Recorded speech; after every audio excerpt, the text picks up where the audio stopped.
Now, on historyradio.org, we present an excerpt from The Lady's Book of Etiquette and Manual of Politeness, by Florence Hartley. The book was published in 1860. There is no such place for getting to know people well as on a sea voyage. Somehow the sea inspires confidence, and one knows that information imparted cannot, anyway, be posted off by the same day's mail. One is always so glad to get on shore that it is of very little import. After breakfast, leaving our luggage to the tender mercies of some officious agent, we took a hansom and drove to the Grand Hotel.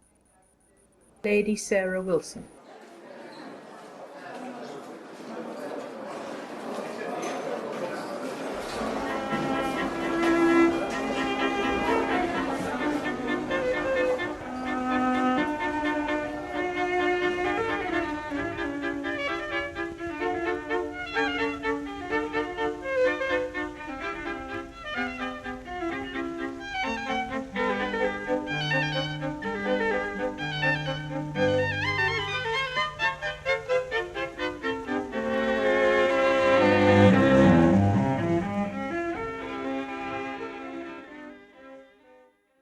How to behave at a hotel. In America, where the mania for travelling extends through all classes, from the highest to the lowest, a few hints upon deportment at a hotel will not be amiss. And these hints are especially addressed to ladies travelling alone. When you arrive at a hotel, inquire at once for the proprietor. Tell him your name and address, and ask him to conduct you to a good room, naming the length of time you purpose occupying it. You may also request him to wait upon you at table and allot you a seat. As the hours for meals at a large hotel are very numerous, it is best to mention the time when you wish to breakfast, dine, or sup. If you stay more than one day at the hotel, do not tax the proprietor with the duty of escorting you to the table more than once. Request one of the waiters always to meet you as you enter, and wait upon you to your seat. This saves the embarrassment of crossing the room entirely unattended, while it shows others that you are a resident at the house. The waiter will then take your order for the dishes you wish. Give this order in a low tone, and do not harass the man by contradicting yourself several times. Decide what you want before you ask for it, and then give your order quietly but distinctly. Use always the butter knife, salt spoon, and sugar tongs, though you may be entirely alone in the use of them. The attention to the small details of table etiquette is one of the surest marks of good breeding. If any trifling civility is offered by the gentleman beside you or opposite you, thank him civilly if you either accept or decline it. Thank the waiter for any extra attention he may offer. Remember that a ladylike deportment is always modest and quiet. If you meet a friend at table and converse, let it be in a tone of voice sufficiently loud for him to hear, but not loud enough to reach the ears for which the remarks are not intended. A boisterous, loud voice, loud laughter, and bold deportment at a hotel are sure signs of vulgar breeding. When you have finished your meal, cross the room quietly. If you go into the parlor, do not attract attention by a hasty entrance or forward manner, but take the seat you may select quietly.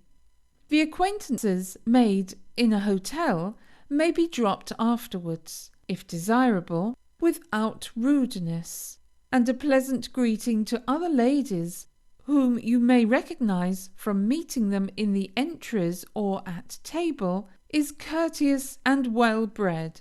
Be careful, however, not to force attentions where you see they are not agreeably received. A lady's dress when alone at a hotel should be of the most modest kind.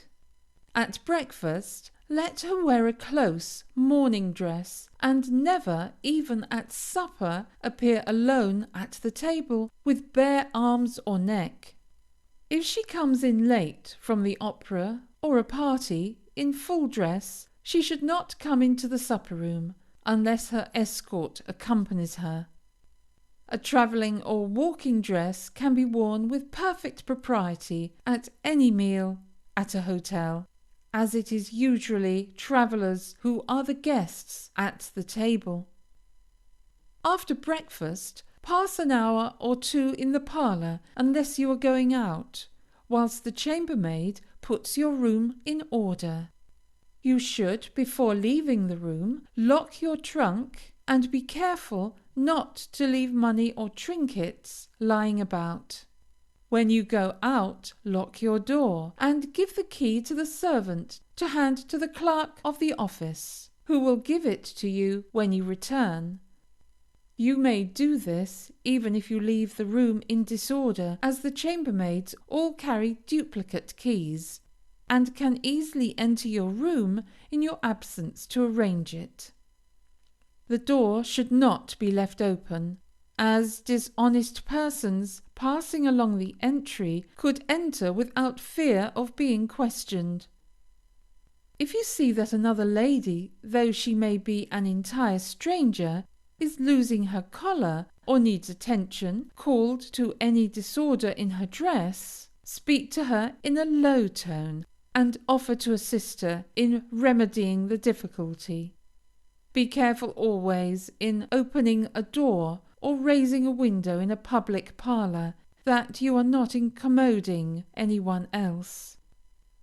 Never sit down to the piano uninvited, unless you are alone in the parlour. Do not take any book you may find in the room away from it.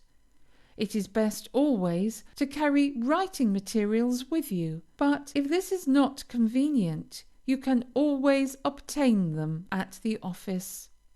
In a strange city, it is best to provide yourself with a small map and guidebook, that you may be able to find your way from the hotel to any given point without troubling anyone for directions. If you wish for a carriage, ring and let the waiter order one for you.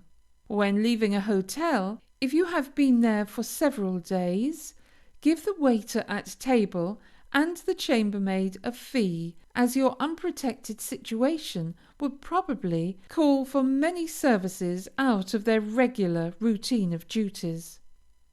On leaving, ring, order your bill, pay for it, state the time at which you wish to leave and the train you will take to leave the city.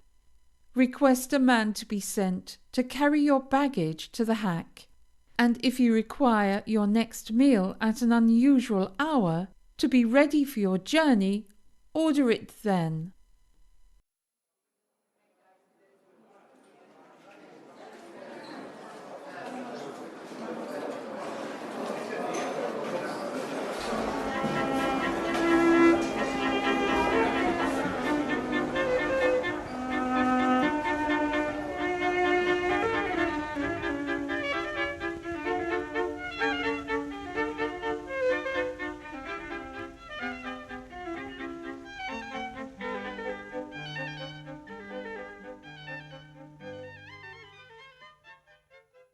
You have just heard an excerpt from the Lady's Book of Etiquette and Manual of Politeness, by Florence Hartley. The book was published in 1860. This is historyradio.org, a free radio stream promoting knowledge of literature and history.